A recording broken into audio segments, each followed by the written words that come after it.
Okay, good evening. Welcome to UPARS Los Angeles. My name is Steve Murillo. I'm the director for UPARS LA, and it is April 18th, 2017. We have a very, very interesting presentation. The speaker comes to us from Sacramento area. His name is Anthony Sanchez. Anthony Sanchez is the author of a book called UFO Highway. It's sold out. He brought a few copies. They've already sold out. The book is extraordinary. He's also the founder of Umbra Research. It's a group dedicated to understanding the hidden aspects and mysteries behind UFOs and alien phenomena.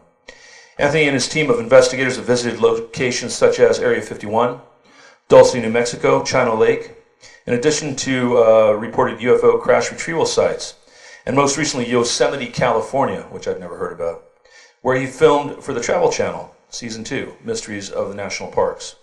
He currently works with renowned researchers such as Linda Moulton Howe, in addition to many other noted experts helping to bring public awareness of underground facilities, alien-human hybrids, grays, and UFOs. For his day job, Anthony owns and operates the world's #1 paranormal software company. You guys didn't even know that exists, right? For Windows, it's called GHOSTHUNTERAPPS. And in January 2017, he released his newest endeavor, a company that makes podcasts and internet radio software. It's called Pro Radio Tools. He was demoing that earlier. Without further ado, I know you guys are here to listen to him, so please put your hands together for Anthony Sanchez. Thank you, Steve.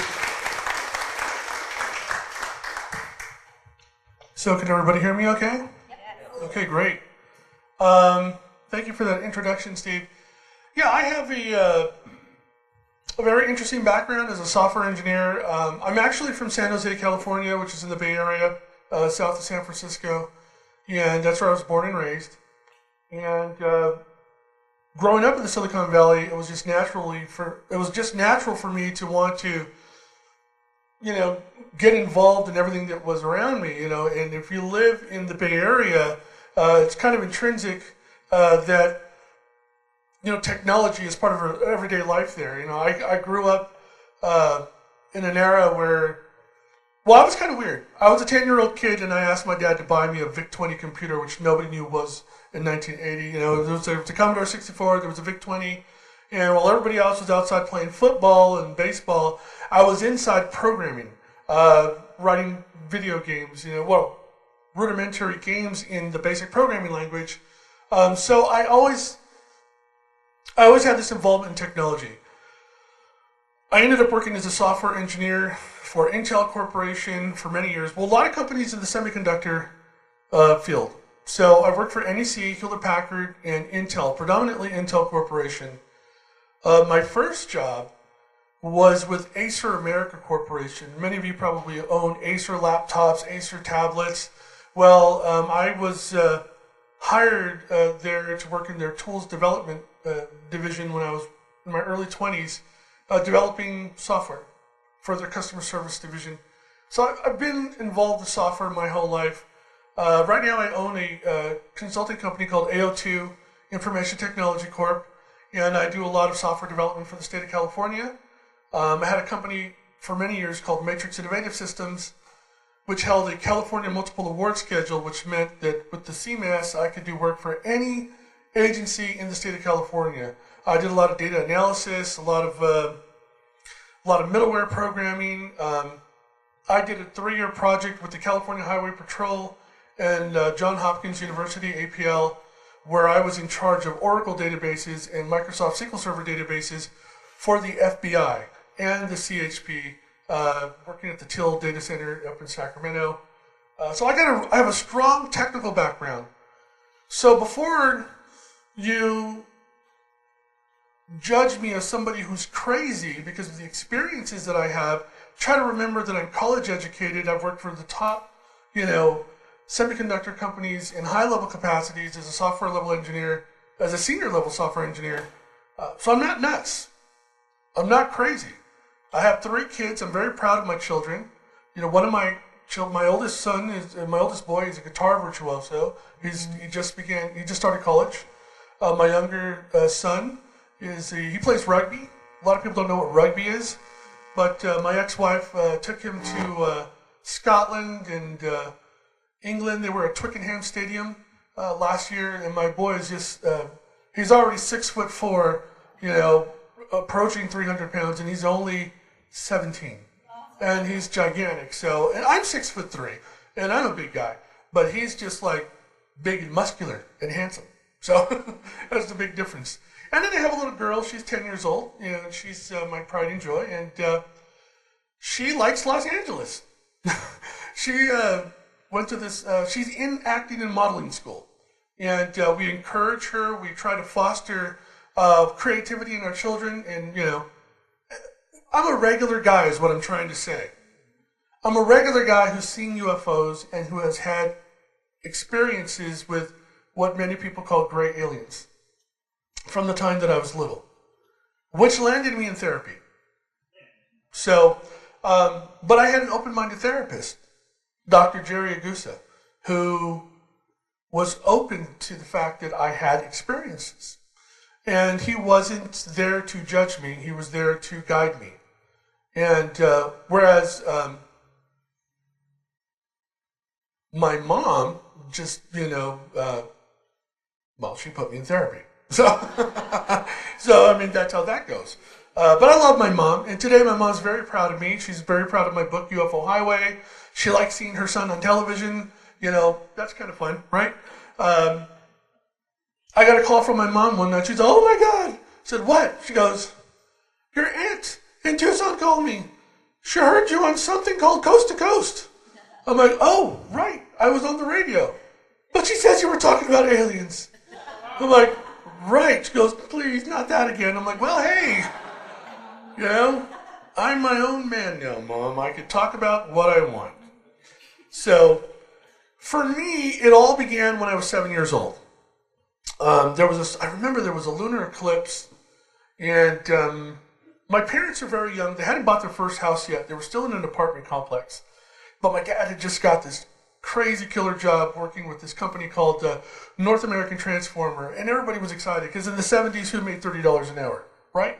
So this was a great opportunity, and everybody was excited, and I just remember that being a very happy time for my whole family. And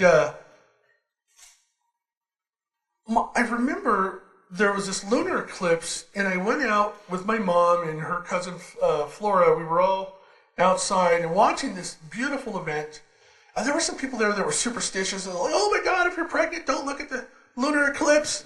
It's like, why? Is she going to turn into a werewolf or something? But anyway, I just remember these. It was a crazy night. It was a fun night. The following night was my first experience. And I think it's important to preface this presentation tonight with my own experience so you'll understand why I researched this and why I'm talking about this subject matter, the whole UFO alien phenomenon. I felt the vibration in my chest. And I heard what I could only describe as a hum, a strong, forceful hum. And it was in sync with the vibration in my chest. And I started receiving visuals, like telepathy. But I started to receive these images in my head, and I couldn't comprehend what was happening. I'm a 7-year-old little boy. And these images were showing me this field. And in San Jose, California, where I grew up, I lived by this place called Alexian Brothers Hospital. And adjacent to the apartment complex where we were living, this was in 76, 77, there was one of the last vestiges of beautiful forestry inside of the city of San Jose. Everything was torn down in the 60s and 70s to build these apricot orchards, and there was a lot of orchards in San Jose at the time. A lot of people don't realize that because it's a massive city now with a bunch of Silicon Valley type companies, and there are parks, but there are no natural areas. This is one of the last natural areas. It had a bunch of oak trees and just wild grass, and it was just beautiful. Anyhow, I ended up in that field the following evening, and after everybody was asleep, I essentially left my house. I walked out of the house and I went to this field, and I had an experience. I saw a massive cube in the sky that had this fluorescent lavender colored lighting system. And I wasn't afraid. It didn't scare me. But I felt that it was important, and it had to do with all of the visuals I was getting, the sound that I was hearing, the vibration in my chest. I laid down in this field, and I just watched this cube. And I remember closing my eyes and then waking up. When I woke up, thank you. Thank you. When I woke up, can you guys still hear me okay? Okay. All right. When I woke up, I remember seeing my mom next to a police officer, San Jose PD police officer. And I saw my dad's car, racing back from, I guess he'd gone to work. So my mom had reported me as gone, as missing, and she didn't know what to do, so she called the police department. Well, I was in trouble. And my mom wanted to know what I was doing in the field. Because I had come out of the field, I was a little boy. I mean, what am I going to do? I told my mom what happened. I saw the big cube in the sky, and that didn't go over well. So, subsequent years of therapy ensued. I had multiple experiences after that, a couple with cousins. A cousin of mine, we were at a family party, and it was kind of a slumber party for the kids. We were in the living room, we had sleeping bags, and a cousin of mine, I woke up, I had that same vibration, and I felt, I heard the hum, I felt the vibration, and she was awake. She was older than me, several years older than me.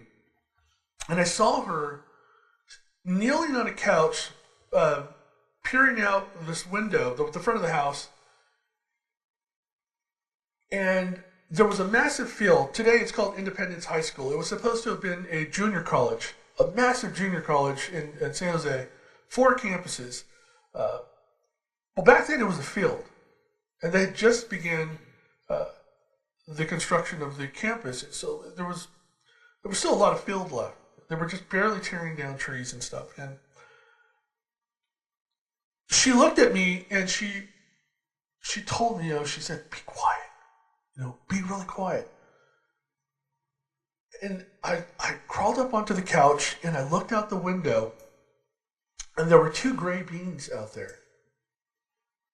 She had been observing grays. There were 2 of them. And one of them was holding this illuminated tablet. What we, think of it like a tablet today.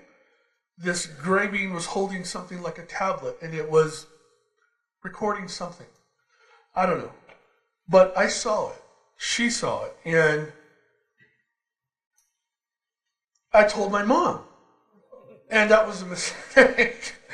I had multiple experiences like that, and I've written about them, and I plan to share them further. I've given my writings to several people about my childhood experiences, but up to now I've only spoken about them at presentations. In 1981, I was coming back from a baseball game with my dad, my little brother, and my uncle. We had gone to see the San Francisco Giants. I think we were playing the Dodgers, I don't remember, but it was a late game, and we were driving back past Moffett Field. Anybody know what Moffett Field is? The NASA Ames Research Center, right by Mountain View, California. So,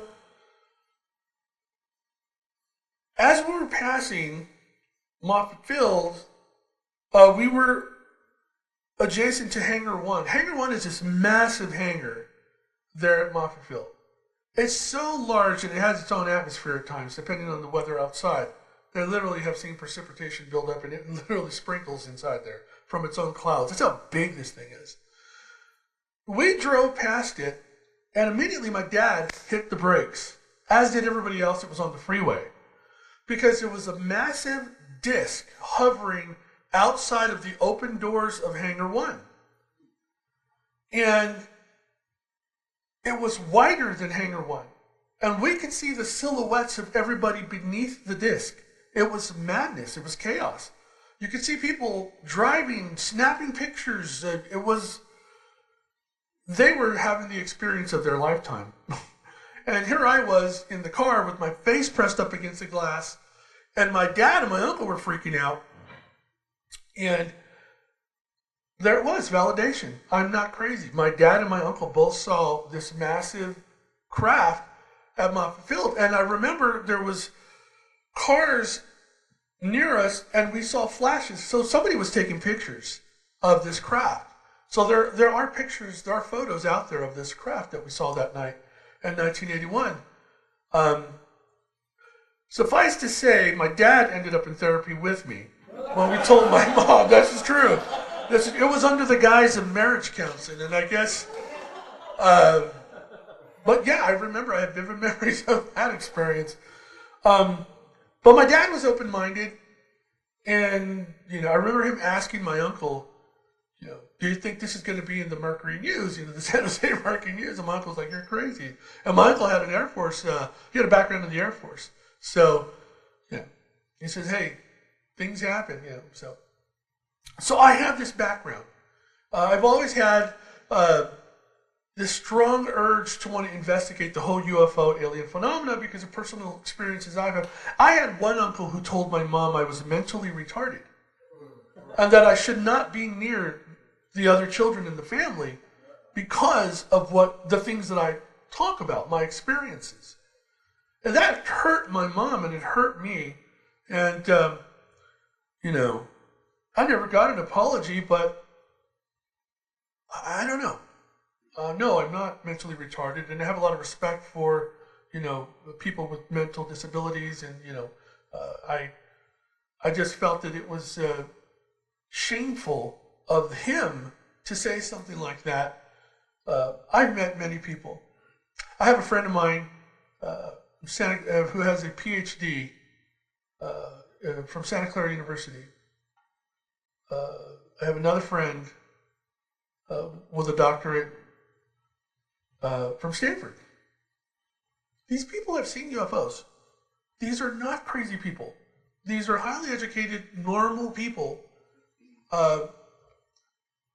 So I just, I take offense to people who prejudge others because of what they have seen.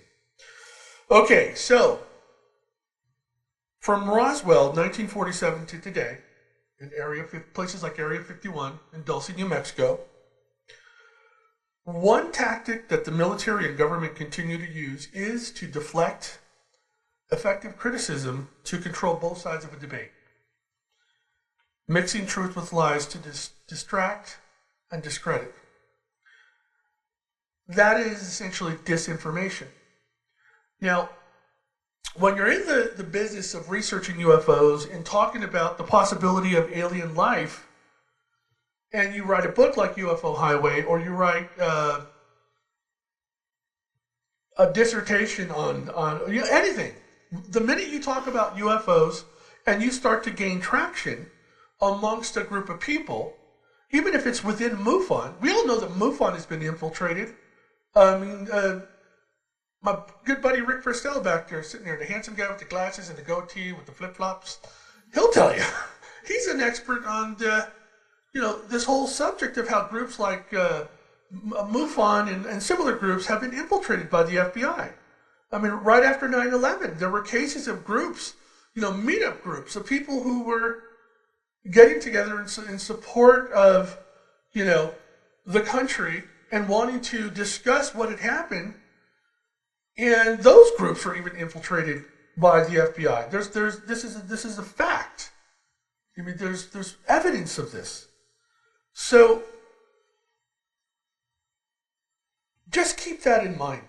I have had people attack me relentlessly because of the fact that I have even been to Dulce, New Mexico, researching whether or not there's an underground facility there. Now, I've spoken to the people that live in Dulce, New Mexico. These are the Jicarilla Apache Indians who live there. Um, Over the years, we've become good friends with them. When I say we, I'm always referring to Rick. I always mention Rick in all of the presentations that I do. He never wants to come up here, but he's always there. He's he's a good buddy of mine and a fellow researcher, and he and I went to the top of the Archuleta Mesa. Okay? So 3 days before we had complete access to every part of the reservation that we wanted, Governor Jesse Ventura had been turned away. Sean Stone, Oliver Stone's kid, Sean is a really good researcher, and he was on Jesse Ventura's conspiracy theory TV show. I did an interview with him on his Buzzsaw show, and we had this whole discussion because I knew that the television show was saying that they were in Dulce, New Mexico, but I knew that they were in Lumberton because Nancy Collado, who is a former police officer of the Hickory Apache Reservation, their police department, her grandfather was the president of the tribal council. And I met with him that morning that we got there, which was 3 days after the filming for the television show. And they told us outright, they came in willy-nilly, but they didn't ask permission. They didn't know anybody. They just assumed that they were going to film on the reservation and go up to the Archuleta Mesa and possibly mount Archuleta and get what they wanted. Well, they came in with a group of people. I was actually asked to consult on that episode, and I wasn't able to make it until, the following Monday. They were there on Friday. I got there Monday at 2 o'clock in the morning. We were speaking at a different event, the ASPE event. This is a group similar to MUFON in New Mexico, in Taos Pueblo. So I saw that John Rhodes was on the show, as was several other people, and, they had some great information. It was heavily focused on the reptilians, that whole reptilian aspect of Dulce, New Mexico. How many people are familiar with the reptilian stories about Dulce, New Mexico? Okay, that's great. A lot of you. 2/3 of you. I interviewed a retired United States Air Force colonel who says there are no reptilians in Dulce, New Mexico.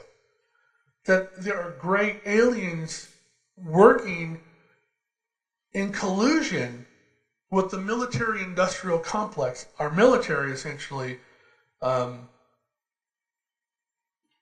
push out technology in exchange for resources and whatever else it is that they need there. This sounds crazy. This sounds absolutely incredible if it were to be true. And I never bought into that whole Dulce story to begin with as a researcher. When I was writing the book UFO Highway, I was heavily focused on Norio Hayakawa and Area 51. I wanted to do a book that focused on the history of Area 51 and Norio Hayakawa, who was a legendary researcher out of Rio Rancho, New Mexico. He's originally from here in Southern California. He wrote the foreword to my book, UFO Highway.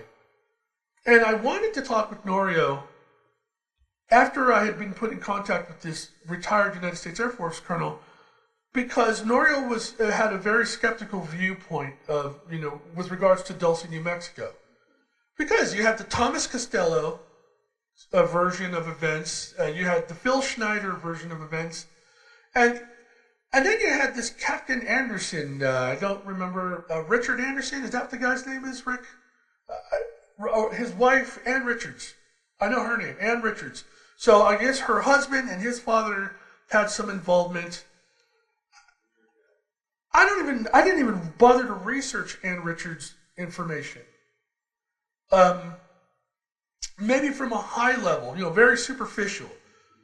Because the information that I received and the individual who I vetted seemed very credible for me. And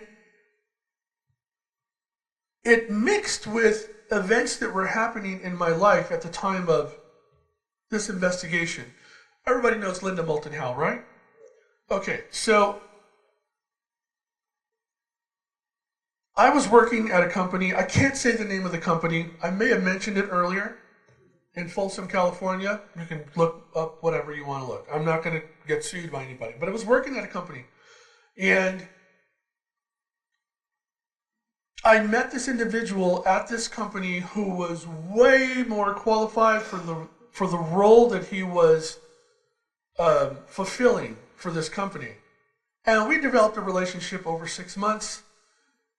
And I had a blog on one of the servers. Actually, I was in charge of 350 servers under this umbrella organization that I worked for within the company. We had 30,000 employees that were technically our customers, and we serviced them. Their products were on our servers. It's kind of a company within a company. Anyhow, this guy was interested in my Area 51 log that I had. And I was talking about reverse engineered technology. Everybody remember the Dragonfly drones? Linda talked about that. That was really popular at the time. It was in the news. So there was a lot of discussion amongst us nerds, right? Because a lot of the people that I tend to hang out with at the workplace, we usually gravitate to people similar to us. And I ended up meeting a lot of people with similar interests. UFOs, aliens, and science fiction. A lot of them, were interested in us hardcore people through their love of science fiction. So anyhow, this one guy that I met, it turns out that he was AWOL from a project that he had been working on for Lockheed Martin. And the project was a multifaceted weapon system that they were developing. Highly advanced. It had involvement from Lockheed, Hitachi Ltd., several companies. And what they were constructing were nanosatellites. I live a crazy life. I told you earlier I had a company called Matrix Innovative Systems. I formed Matrix Innovative Systems when I was leaving this semiconductor company that I was working at. I did so because I knew that there was going to be a redeployment. A redeployment is when they announce layoffs and they give you an opportunity to get hired within the company within another division. I'd been through it 3 times. I had enough. I knew that I was talented enough as an engineer to get projects with the state of California. I formed this company, and my first client has nothing to do with the state of California. I hadn't even announced that I had formed a company, and somehow I had received a phone call from somebody wanting my services. And this client turned out to be a major player for me, allowed me to leave this company that I was working at, and he had over 30 offices up and down the state of California. It just happens that he was a psychiatrist with a strong background in the Air Force. And he had psychiatry offices up and down the state of California. This guy sent me, after doing a year of solid work for him, he sent me on a retreat to this place called Bolinas, California, Stinson Beach. I don't know if you've ever heard of it, but it's a very beautiful place. I'm on the coast. There's this gorgeous house. Had to have been built in the 30s or 40s. It was just absolutely stunning. And I'm surrounded by neurosurgeons, psychiatrists, doctors of all sorts. And there was even an Olympic gold medalist in fencing, which was strange because my son at the time was taking fencing, my oldest son. So I just thought it was strange that all of this was going on. Oh, by the way, that client forced me to go to this event. He knew that I had not yet completed my CMAS, which was a California Multiple Award Schedule. That was still happening. And I could not afford to lose him as a client. Well, he forced me to go to this event. He said, Anthony, you're stressed out. Your wife is stressing me out because she was essentially my business partner at the time. And he said, if you don't go, because I was managing essentially his entire IT department, 30 offices, and I was under a lot of stress. He said, if you don't go to this event, he goes, our business relationship is over. And he was serious. And it was kind of hard because it was Mother's Day weekend. And my ex-wife at the time, she wasn't happy about that. So, my ex-wife. So I get to this event. Remember, all of this is happening at the time that I met this guy who said that he was AWOL from this project at Lockheed. This is all happening at the same time. And this mysterious individual who's a psychiatrist with this heavy background in the Air Force came out of nowhere and was, and saved the day for me financially. And I became dependent on the guy. Anyway, he was an amazing guy, though. He was super nice. He sent me to this retreat, which cost $4,000 for 3 days. He paid for it all. It was a mindfulness retreat. When they teach you to calm down and learn how to meditate. And that's great. The issue was, the second night that I was there, I was sharing a bungalow. I had my own room, hardwood floors, beautiful fireplace, French doors to my room. It was just like this really nice little place. Well, there were 2 women staying there, a mother and daughter. And the daughter approached me and she said, "I know who you are." She goes, "You're here because he sent you here." She mentioned the guy's name. She goes, "He sent you here because of me." She goes, "It had nothing to do with this mindfulness thing." And I'm like, "Well, what is this about?" First of all, I think I needed the mindfulness retreat at that point. So she said, "A year ago, my husband, he was an engineer at Lockheed Martin. He announced at a party that we were hosting, in front of everybody, that they had successfully released the nanosatellites into low Earth orbit. Well, he went missing a week later, and I haven't seen him since." Around that time, I get contacted by the person that I had worked with at the semiconductor firm, and he asked me to meet with him at Moffett Field outside of this abandoned McDonald's.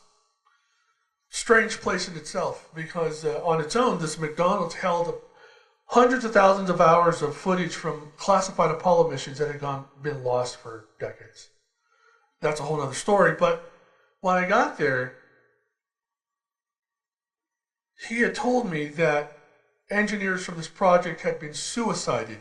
How many people know what that term means, suicided? Right. So we were in the very spot where this guy had been found. Apparently he had shot himself in the head. And I was blown away. And I was not understanding why these people were involving me in this drama. This ongoing drama that was their life, not mine. Well, they wanted me to be the person to talk about Project Leonid. Leonid is not some Russian guy. It's an acronym that stands for Low Earth Orbit Nanosatellite Interceptor Defense. I found, after doing research and after having been assisted and pointed in the right direction by the right people, I found the congressional budgetary documentation and the Senate budgetary documentation that pointed to these projects, black projects, the public faces for them. And I gave that information to Linda Moulton Howe because I began to get threats. I was going to do an interview a couple years after all of that happened with Open Minds in Phoenix, Arizona. And 2 days before I had left to meet up with Michael Schratt, who was interviewing me for Open Minds, I was approached by 2 people from Beale Air Force Base, supposedly from AFOSI, the Office of Special Investigations, and they told me to stop talking about the nanosatellite program that I am aware of. And that scared the living hell out of me. How did they know where I lived? How did they know? These people, when they want to get to you, they will get to you. So when I got to Phoenix and we did the interview, I had a blank stare in my face. I mean, you guys hear me now. I like to talk. I'm a talker. That day I wouldn't talk because I was terrified. And So I have found myself thrust into all of this through that individual that I worked with at the semiconductor company. He introduced me to this retired United States Air Force colonel. This guy took it to a whole nother level, saying that he spent the last 6 years of his military career working at a place called Dulce, New Mexico. I filed a standard Form 180 as a business owner doing work under a California multiple award schedule for the state of California. I regularly filed standard Form 180s. Those get me the DD-214, which is the military discharge papers of anybody who served in the military, any branch of the military. Why? Because when I bid on contracts, request for proposals, if I have somebody who's a software engineer or a network technician or a project manager or business analyst who has a background in the military, guess what? I get points on the bid process. I get a greater chance of winning the bid and earning money for my company. So I've done this before.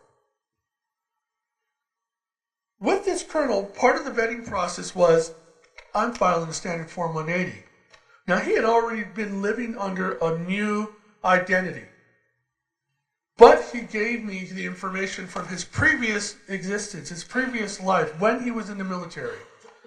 And lo and behold, I get a DD-214 in the mail from the National Personnel Record Center out of New Orleans, Louisiana. And holy shnikes, this guy is who he says he was. He was there stationed at McClellan Air Force Base, Northern California. And in my book, I actually have a snapshot of the DD-214. Now, I've had people come forth and say, oh, well, that is fake. The one person who made the biggest stink about this DD-214 being fake, he went to the federal government. Well, no, he went to an organization that is funded by the federal government. This is a scientific group, and he asked them to validate the document. Do you think, and they knew that he was a UFO researcher. He's a UFO researcher. Do you think that for 1 second they're going to go, why, yes, Mr. UFO researcher, there is an underground facility in Dulce, New Mexico called the Rio Auxiliary Underground and Scientific Technological location, right? Do you think they're going to validate this guy's claims? No. They're not going to validate anything that he is seeking, not in that context. Because if the place is real, if there are aliens, providing technology that is exponentially beyond anything that humans are capable of producing to humans, no one in the federal government is going to admit that. Well, that was his case for slamming the DD-214 and the testimony of this individual. However, it goes beyond people like him. I talked to you about disinformation and what they do to take your information and distort it with their own information so that it becomes a pile of worthless information. And nobody believes it and nobody cares. On to the next subject. Well, I did my research. And in my book, I did so much research that it just has to be true. I literally embedded myself with the people of the Jicarilla Apache Nation. I conducted interviews with people who have seen massive discs hovering over their town, fleets of triangle-shaped craft hovering over their town, black helicopters, black trucks, military trucks. Rick and I just went down there I was a keynote speaker last year at the Dulce UFO base conference and underground base UFO conference. And there was an Air Force van in front of us.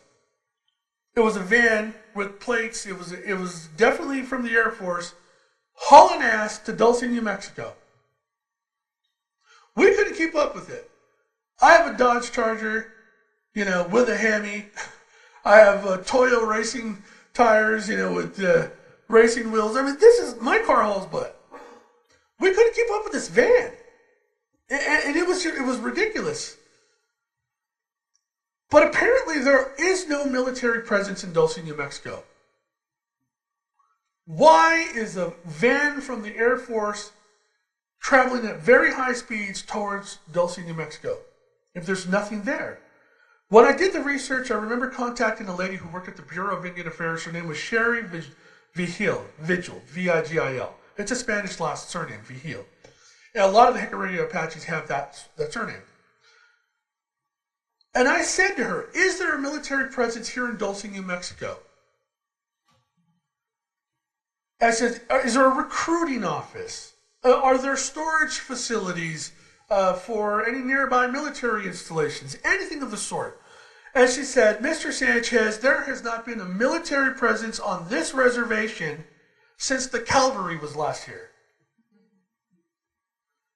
Yet, we see trucks, vans, helicopters, and individuals in military uniform, black military uniforms with no insignia, no names, no patches, yet they're heavily armed. We had a guide who took us up to the top of the Archuleta Mesa when we were there. This guide had taken members of the Phoenix Suns basketball team on a hunting, because that's what they do there in Dulce. A lot of the people that live there are professional hunting guides. That's how they earn money, some of them. Well, 2 members from the Phoenix Suns basketball team were with this guide, and they were on, I think this J2 is the road that goes up towards the mesa, and they had pulled off onto the road, and they were elk hunting. Well, they were approached by 3 gentlemen in black military insignia, heavily armed, who told them that they were breaching restricted ground and they needed to vacate the premises immediately, the area.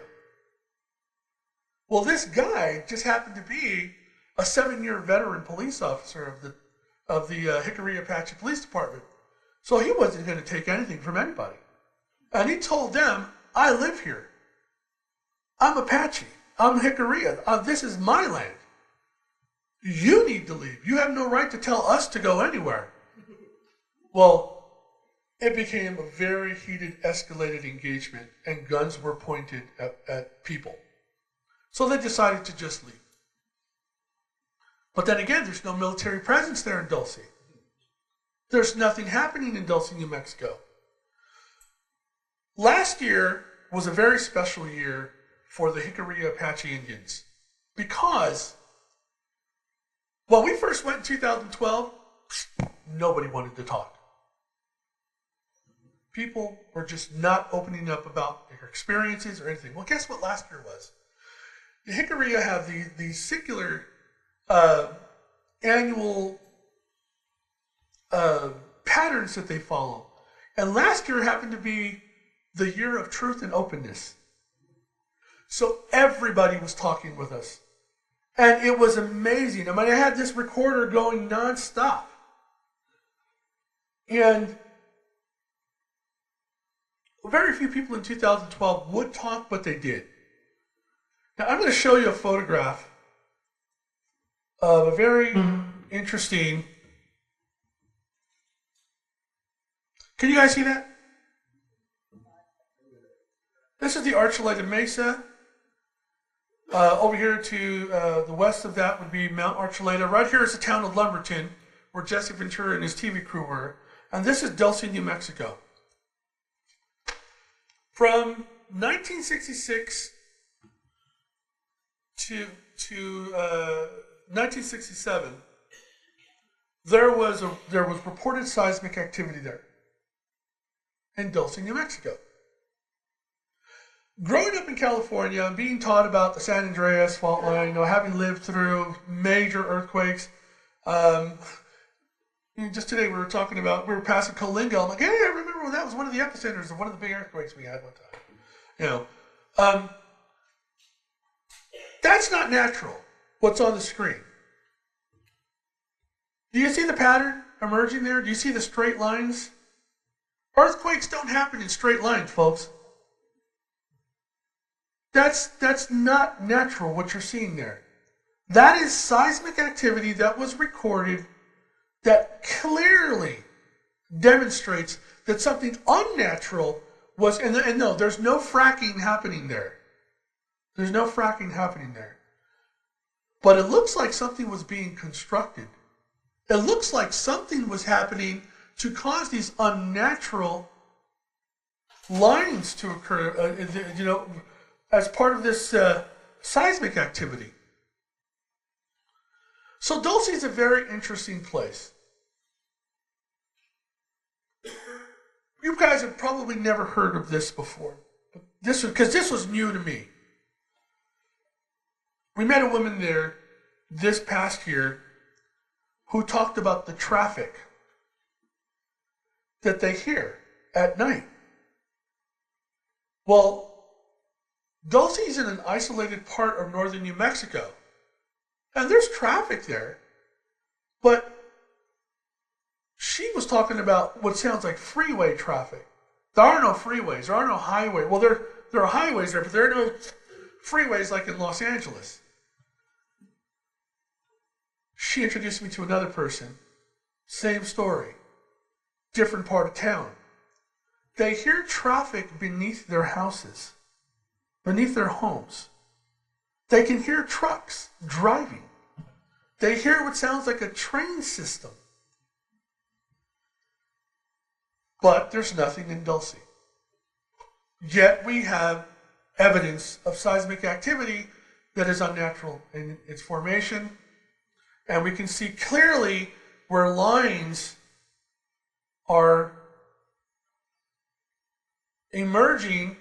And with regards to this one that comes out to Lumberton, and this one up here that cuts through the middle, well, those just happen to point right down to Los Alamos, where we know there's a lot of underground facilities in Los Alamos, New Mexico. So just keep all this in mind as I tell you about this retired United States Air Force colonel who says he worked at the Dulce facility, which is called Rio Ox, or the Rio Arriba Underground Scientific and Technological Auxiliary. That's the official name. Guess what came back on the DD-214? RIO-AUX, Rio Ox. This DD-214 is real. Okay? So, I know that I'm going to face a lot of disinformation agents along the way with regards to this information, to this story from this guy. But it just happens to be convoluted and intertwined with all this other information with regards to people who are involved in Project Leonid, people who are working on multifaceted weapons systems. And this guy told me about the technology there at Dulce. He provided me with detailed information on a micronuclear reactor the size of a VW Bug that can power a city like Chicago for an entire year. I think he said a decade. Strange, but there was a company, after the book came out, after UFO Highway was already published and had come out, a company had emerged called Hyperion. And Hyperion was headed by a woman named Lady Barbara Judge, who had ties to the British government, ties to the military-industrial complex, the banking sector, and the nuclear regulatory sector, the nuclear energy, Department of Energy, nuclear sector. As a matter of fact, she was awarded a title by the Queen of England, Commander of the British Empire, for her works in the international banking and the nuclear field. Well, she was in charge of this company called Hyperion. And Hyperion made these micronuclear reactors that they only sold to foreign militaries and offshore drilling companies and mining companies.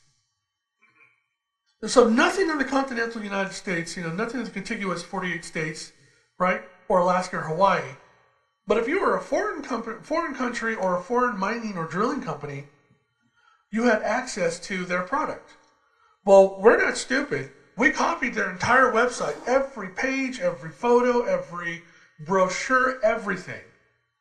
And then they disappeared because we started talking about them openly. And I started saying, isn't it funny that the colonel had provided me with a detailed description of micronuclear reactor technology that they had developed and used at the Dulce facility, supposedly, and that had been released via Los Alamos through this technological commercialization office.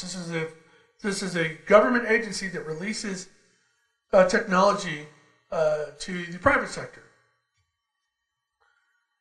Well, they came back. Oh, by the way, Hyperion had 4 offices. They had offices there in Los Alamos, in Langley, Virginia, in London, and strangely enough, they had an office right next to Denver International Airport. You guys know about Denver International Airport? That is definitely a continuity of government site. You know, that airport is just steeped in mystery and is definitely had enough construction to. I mean, one of the facts that I heard about that is that they had excavated so much dirt when they were constructing that they could have built the volume of the Great Pyramids 100 times over. Well, where did all that dirt go? What did they build beneath Denver? I don't know. But anyhow, Hyperion had an office right there. Well, they went away. And then they came back a year later after we were talking about them. I had mentioned them at the Paradigm Symposium in front of a big audience. Eric Von Daniken, Giorgio Tsoukalos, all these big speakers were there. Prometheus was filming everything. I did a short 20-minute interview with them. And I got a lot of traction and I got a lot of heat via email after mentioning all this Hyperion business. Well, a year later, they come back as a newly formed company called 4th Gen Technology. And they no longer have images of their micronuclear technology on their website. No more brochures. Just a very ambiguous website. Same people, though. So there's a lot of strangeness happening in New Mexico. You know, Dulce, New Mexico is a very strange place where apparently nothing is happening, but if you go there, everything is happening, especially when you talk to the people. They are willing to share now. At least they were last year. I mean, I don't know about this year. But in 2016, they shared and we recorded a lot of their information. In 2012, when we were there, we interviewed an acting chief of police for a neighboring community who had a history back at Dulce. He was half Dulce and half this other group. I really can't mention it because it would out him and he wants to run for public office. Well, he detailed to us this event with this teardrop-shaped UFO craft that he had seen with his partner when he was a police officer. He saw a UFO emerge from the Archuleta Mesa, and they saw an alien, some sort of being inside of this lavender-colored teardrop-shaped craft. Some 30 years before their sighting,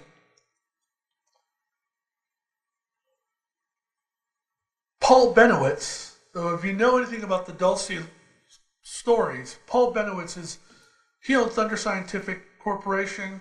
They made refrigeration systems and other types of other systems for the Air Force, right there at Kirtland Air Force Base. Well, all the stories of Dulce emerged because of Paul Benowitz and what happened with him, and him being providing disinformation by AFOSI from Kirtland Air Force Base. Paul Benowitz claims to have intercepted radio signals coming from the areas of Coyote Canyon and north where Dulce, New Mexico is, triangulating certain areas where he believed there were entrances to an underground base.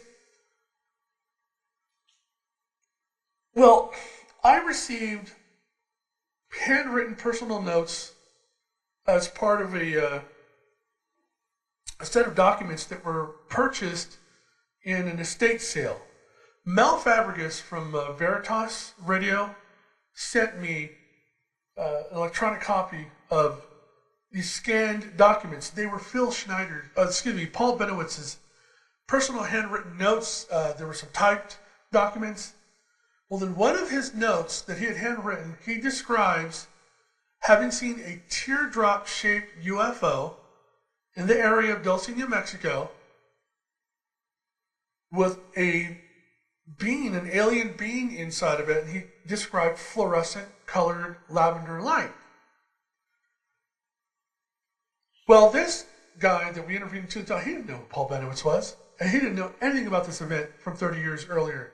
As a matter of fact, nobody knew about that event that Paul Benowitz had described, except for those people that were aware of the documents that were, acquired through this estate sale.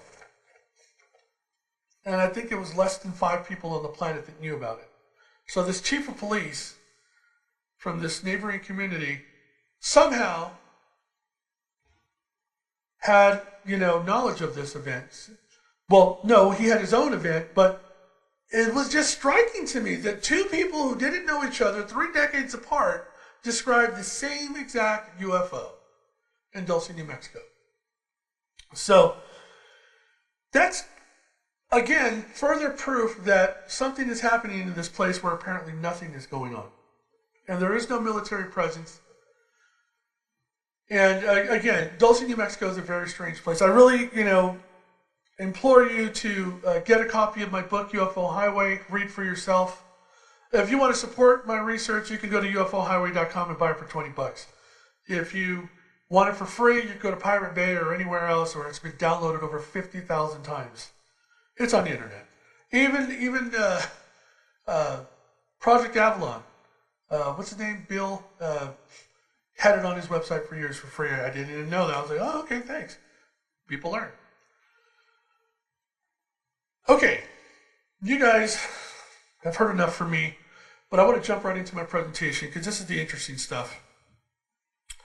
Let's go ahead and take you through the show. Okay, underground bases, UFOs and grays. You already know who I am. This is Dulce, New Mexico. That is the Archuleta Mesa. There's another place called Archuleta Rock. There's Mount Archuleta, and the area is rife with UFO sightings, going all the way back to the 50s and 60s. It's just heavily, covered with UFO activity. Okay, what are we looking at here? I bought my home in Lincoln, California, which is a rural area of Northern California, north of Sacramento. I bought my home there in 2006 after my divorce. And nice little town. Cute little town. Looks like a little western town, right? Brick buildings everywhere. Very cute. I'm speaking for a group in Marin, MUFON. I'm speaking for MUFON in Marin. And I meet this gentleman named Roger, who's from back east. But he said, hey, I'm familiar with Lincoln, California. I lived there. I'm like, really? He goes, yeah, I lived there in the late 60s. I'm like, oh, I wasn't around there. I was born in 1970, and I don't know that much about Lincoln going that far back. And he says, well, I lived at the underground base. I said, what underground base? So I've been there for 6 years. He goes, yeah, in Lincoln, California, right? Little Lincoln next to Rockland, Placer County, Gold. I'm like, yeah, that Lincoln. He goes, at the underground base. I said, well, there's no underground base. He goes, yeah, there is. He goes, in 65, 66, there was a Titan I missile complex built there. 3 nuclear warheads. And I said, you're nuts. And he goes, no, look it up. Well, at that time, Placer County was suing Bill Air Force Base because that base that you see right there, it's there. It's 2.5 miles away from my house. I drove past it twice a week. for years, not knowing it was there. It's now filled with groundwater. But Roger actually lived inside of this facility for 3 years before it was decommissioned. Turns out, and I have more blueprints of this facility, and I actually went there. This is aerial footage of the underground base. It's a massive underground base. So, and that's Lincoln, California, by the way. It's a very beautiful part of the country where I live. It's really nice. Apparently, in the Sutter Buttes, they had built an identical complex for a Titan I missile facility, exactly like the one here in Lincoln. And you see this paved road here. There's a paved road. These all lead out to other areas. This is now owned by the county of Placer, and but there's definitely a massive underground facility here. And Roger says there were 3 Titan I missile complexes constructed, all underground. One in Lincoln, where I live, one in the Sutter Buttes, which is a mountain range not far from where I live, and one at Beale Air Force Base. So I don't know the state of the other 2, but I know that this one was decommissioned, but that's actually above an underground base. There's a massive underground base here. You can see right here, there's, and it goes pretty deep. It's deeper than 300 feet in some areas. And, there's these massive doors, and yeah, it's incredible. That existed right next to where I live, and I had no clue. So this guy Roger, thanks to Roger, he turned me on to that. He told me, hey, yeah, you live right next to an underground base. I'm like, okay, thank you. So yeah, he gave me a detailed description of the facility.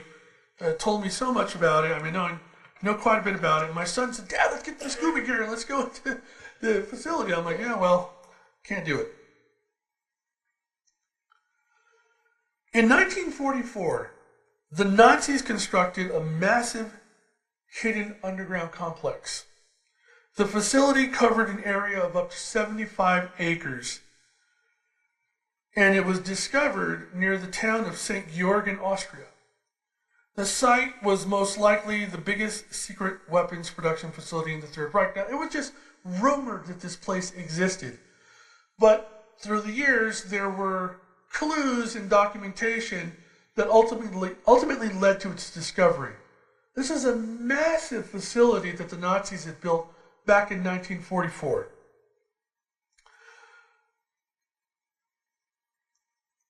I went on to the Jerry Pippin show because this colonel told me that the Chinese had constructed over 3,500 miles of state-of-the-art underground tunnels and living facilities. These were electronically grounded and magnetically shielded. Okay, so imagine state-of-the-art facilities in a Faraday cage underground. So I went on to Veritas Radio with Mel Fabregas, told him everything that I knew from this individual as Jerry Pippin. Who remembers Jerry Pippin? The Jerry Pippin show was a pretty popular internet show. He's no longer with us. He passed away. But he had a following of thousands of people that talked about UFOs and aliens. And I actually met him in Taos, New Mexico when I first came out with the information from UFO Highway. The reason why I bring up these Chinese, underground tunnels and facilities is because weeks later, after I had already gone onto the radio and spoken about these facilities, Philip Carver, who's a professor at Georgetown and a former Pentagon specialist in intelligence, he led this core group that for 2 to 3 years studied video footage, television interviews, radio programs from China. And they had discovered that there was 3,000 miles of underground facilities. Now, I had already known about this for years, but when Philip Carver came out with the same information years later, which was just a few weeks after I had gone into the radio talking about it, it prompted a congressional hearing. Because this is serious business. Over 3,000 miles of state-of-the-art underground facilities. Well, some of the information they have is wrong. But the result of the effort essentially was that the largest body of public knowledge about thousands of miles of tunnels came to light. So, underground bases are not something it's not like a mysterious subject. Dulce is mysterious in the sense that nobody knows where it is in Dulce. Yet we have people that claim to have worked there. Like this gentleman, like Phil Schneider, who went on the public, lecture circuit, and then he ended up dead as a result of it. A friend of mine, Darcy Weir, did a documentary on the whole Phil Schneider story, and it's incredible.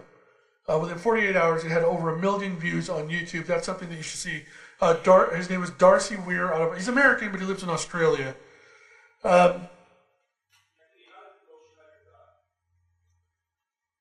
Well, Phil Schneider was murdered. Strangled by a catheter. They said he did it himself. Right. He said he did it himself. He couldn't do it because his fingers on his left hand couldn't tie a knot. Well, there's a lot of supposition as to how he died. There are different versions of how he died, but it's a very interesting case indeed. It's funny because I was just at this conference last year, and Greg Valdez, who's the son of Gabe Valdez, if you ever saw UFO Hunters, and you remember Gabe Valdez is the guy who showed the photographs of the hybrid, animals there in Dulce. They had photographs of this cow fetus with a human head. Did you guys see that on UFO Hunters? It's funny. You should really look that up. It was a cow fetus with a human head. And it was on national television. It was on the History Channel. It was on UFO Hunters. You guys know who Bill Burns is, right? So, it's funny because the show got canceled after that episode. And Congress passed a bill that said, that talked about you're making it illegal to do human-animal hybrid genetic experimentation. So they're trying to create a new law, essentially. So it's a lot of mysteries surrounding that. And again, this is Dulce, New Mexico, where that whole episode was filmed. So with regards to Phil Schneider claims to have worked at the facility, and in 1979 said that there had been some sort of an altercation between gray aliens who lived there underground, but who were working with federal contractors who were working as part of the military-industrial complex there. Phil said that he was there as part of a geological specification, and that there were many teams from many companies working there, including the Rand Corporation, IBM, lots of them, lots of companies. And a lot of them are mentioned by this guy in the testimony that he provided to me about the time that he worked there, 6 years there at Dulce. So I kind of went off script. I don't know. I kind of didn't stick to what I had written, and I'm really sorry about that. But the point that I'm trying to make is, and this is a video footage of some of the underground facilities in China. This is one strip of known underground tunnels there in China. Again, off the coast of China. And apparently there's this massive hub in the Chengdu district. It goes down like 700 feet beneath the entire area and extends out to the coastline. So what you're looking at here is an American underground facility. You only need to look right here in America if you want to see something similar to what they've also built in China. It's called Subtropolis. It is a 55 million square foot, 1,100 acre man-made underground facility in the bluffs above the Missouri River in Kansas City. And it's claimed to be the world's largest underground storage facility. But it's not just storage that is happening there. There's actual commerce being conducted there. There are people that go there on a daily basis that work there. And this is limestone. It was all carved out of limestone. This is technology that has been perfected. One of the largest, just look how long that road is. Any one of you here that has a business, you can open up office space there. Right. So military, our underground facilities are no longer just a military undertaking. You now have private companies jumping into the same. I want to say, I truly believe that when I see companies like this creating facilities like this, that it's about continuity of business, continuity of government, continuity in general. They suspect something's going to happen. Why would China build 3,500 plus miles of state-of-the-art underground living facilities, working facilities, transportation tunnels? Why would they do that? Unless they felt there was a need for it. So this is incredible. This is one of the most sophisticated data centers in the United States, and it's right there at Subtropolis. Yes.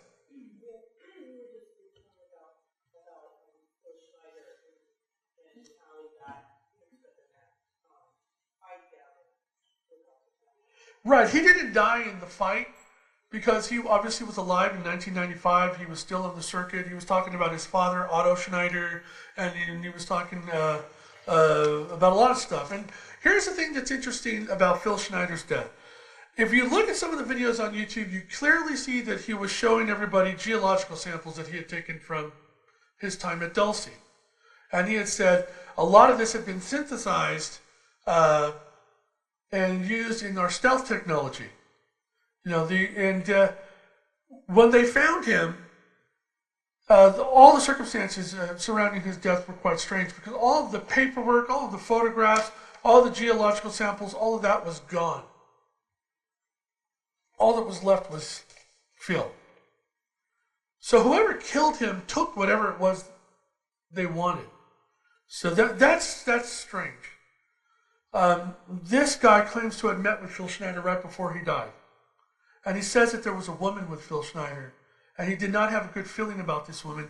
He felt that she was part of this group called DSD-3, which is the security division that works at Dulce. And that they were there to assassinate Phil Schneider. But again, the story around Phil Schneider and his death varies from story to story. So I tend to believe this gentleman's information because I vetted him and I know for a fact, based on the vetting, that he's telling the truth. So as far as Phil Schneider is concerned, the mysterious nature of his death is that all of the geological samples, the photographs, paperwork, everything he had with regards to his time at Dulce was gone when they found him. So that's very mysterious. So I really didn't get to talk a lot about graves tonight. I spent most of my time talking about underground facilities, Dulce, New Mexico, and I hope I didn't bore you guys. There's so much information that's, yes. Right, so back in 1979, right. So that's how the colonel got involved with Dulce. What happened was he worked as part of a classified medical detachment out of McClellan Air Force Base. Anything that happened within the military, in particular the Air Force, that was of a strange nature, if it was a classified project, he says that they were testing reverse engineered technology or something that was highly advanced, if there was an accident or whatever, his job was, the medical detachment that he was part of, they were deployed immediately and they had to make determinations on who was fit to continue in the program, who was going to be released from the military, who was going to be silenced. lots of different things that went on. Well, when the incident happened in Dulce, New Mexico, he was sent to Edwards Air Force Base to meet up with a small group of specialists from other detachments similar to his, but this was a group of like the best of the best, sort of, right? And they were sent off. They weren't told where they were going until they were in the air. They were given briefing documents once they were in the air and on the way to Dulce, New Mexico. Strange to him, he says that in the briefing documents, he thought that he was reading about Native Americans that lived there. But by the time they had reached Dulce, he realized that he had been reading about non-human entities that lived there, that had just been in an altercation with the military-industrial complex, the various facets of these private organizations that were operating under, contract for the government there in Dulce. So what happened was, according to him, is that these great... Now, this gets really complex, Steve. This is a whole nother, area that I'm about to jump into. Yeah, you can summarize it. I think maybe because there are new people here who have never heard this. Right. So apparently the Greys that lived... There were two groups of Greys. You have these lower level Greys, and you had what they call dissident Greys. These dissident Greys were much younger, like in the 300 to 600-year-old range, and they didn't, they essentially didn't buy into this doctrine that these much, much older Greys ascribed to. And these guys had no problem working alongside the military and the private companies that were there. Well, these older Greys, these lower level Greys, they were in the business of abducting people and doing things to these people. So apparently there had been some sort of a treaty between the military and this group that they were no longer supposed to do that. Resources were being provided to them. Well, they had broke that agreement, and something happened with one of the scientific teams, and it led to an altercation, and it escalated into a full-blown battle that took place there. And all of the details surrounding it are in the book.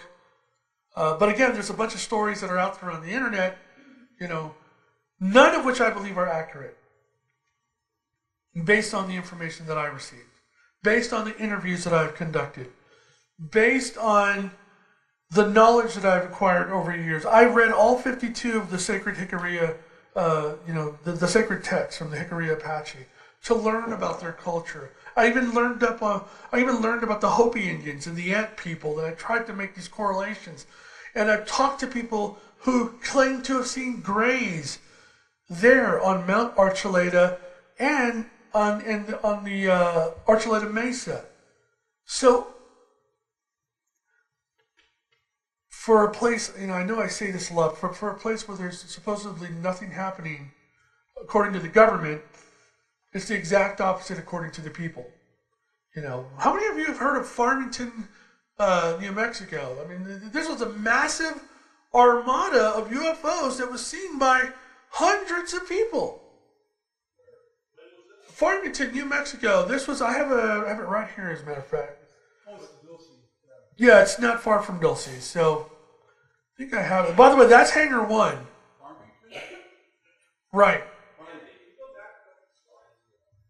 Yeah, here it is. Huge saucer armada jolts Farmington. This is in New Mexico. Farmington is in the northeast corner of New Mexico, and Dulce is towards the north central part of New Mexico, bordering southern Colorado.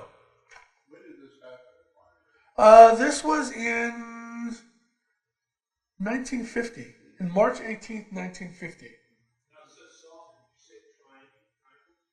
Saucer.